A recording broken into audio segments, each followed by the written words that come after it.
And Indiana's Attorney General Curtis Hill says he has no plans to resign and calls the allegations against him vicious and false. Good evening, everyone. I'm Mike Bars. And I'm Brenna Donnelly. Brooke Martin is on assignment tonight. The Attorney General is accused of groping several women at a bar. He's now asking for a thorough investigation as other elected officials have called on him to resign. News 8 State House Bureau Chief David Williams has been following the latest developments all day long. He joins us live tonight at the State House with more. Good evening, David.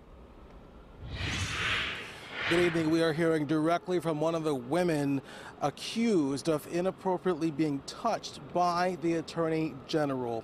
Democrat State Rep Mara Candelaria Reardon ID'd herself earlier today as one of Curtis Hill's accusers. She wrote a letter to the Northwest Indiana Times. In it, she says, quote, "I am also a victim of sexual battery perpetrated by Indiana Attorney General Curtis Hill." Curtis Hill leaned toward me as if he could not hear me and placed his hand on my back and slid his hand down to my buttocks and grabbed it. She says it happened early March 15th at an Indy lounge. Later that evening, while with a group, she said Hill came up behind me and put his hand on my back again and said, "That skin, that back." I recoiled away before he could touch my buttocks again. Today, Hill balked at the allegations, saying, "I am not resigning. The allegations against me are vicious and false. At no time did I ever grab or touch anyone inappropriately," adding, "There is a fundamental lack of fairness and due process." We also spoke with Reverend Charles Harrison, who runs the 10-Point Coalition. Harrison says he supports Hill as a person. If the women were sexually harassed by Attorney General Curtis Hill, then we need to get that right, but we need to see all of the facts, and certainly if that was the case, then I stand with them and all to condemn that. But if that's not the case, then I stand with Attorney General Curtis Hill when he says I'm not going to step down because I didn't do this. So. You can read a detailed timeline of the accusations as well as a full list of statements from Representative Reardon, Governor Holcomb, and State House leaders who are calling on Hill to resign. You can also see Hill's entire statement as well. It's also important to note the Indiana Inspector General's office says they will move ahead and investigate these accusations. That comes at the request of lawmakers right here at the State House. So of course we will stay on top of this developing story for you. For now, I'm David Williams, live at the State House. Wish TV News 8. David, thank you. And new at 6, another woman has come forward with allegations against the Attorney General. Gabrielle McLemore told the Associated Press that Curtis Hill approached her in a bar after the state legislative session closed in March, asking her, quote, "Do you know who I am?"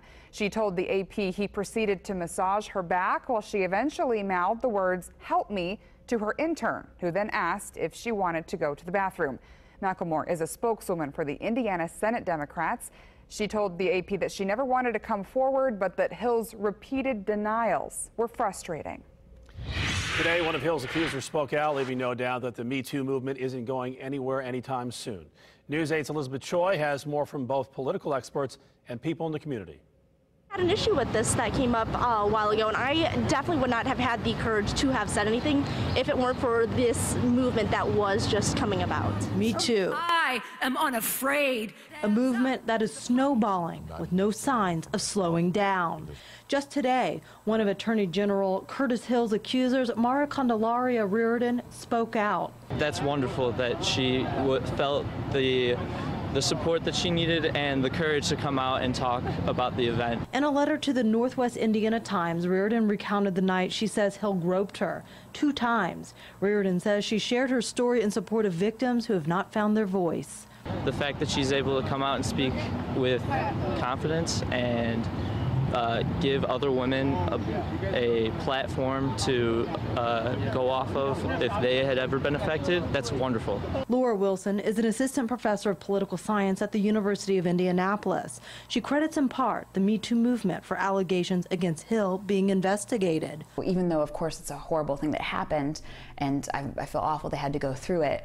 The silver lining to this horrible tragedy is the fact that these things are considered, they're taken very seriously, and they've gone through the protocol and the process. Wilson calls this a post-Me Too society where allegations are no longer quickly dismissed. And it's not something that probably a year ago, 6 months ago maybe even, would have just been acknowledged and then moved on.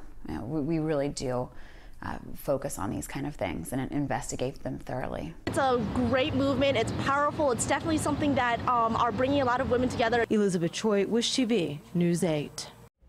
Our coverage continues online at wishtv.com. There you can catch up on past stories. Plus, we've posted the full statements from Attorney General Curtis Hill, one of his accusers, and other Indiana lawmakers. Again, that's all online right now at wishtv.com.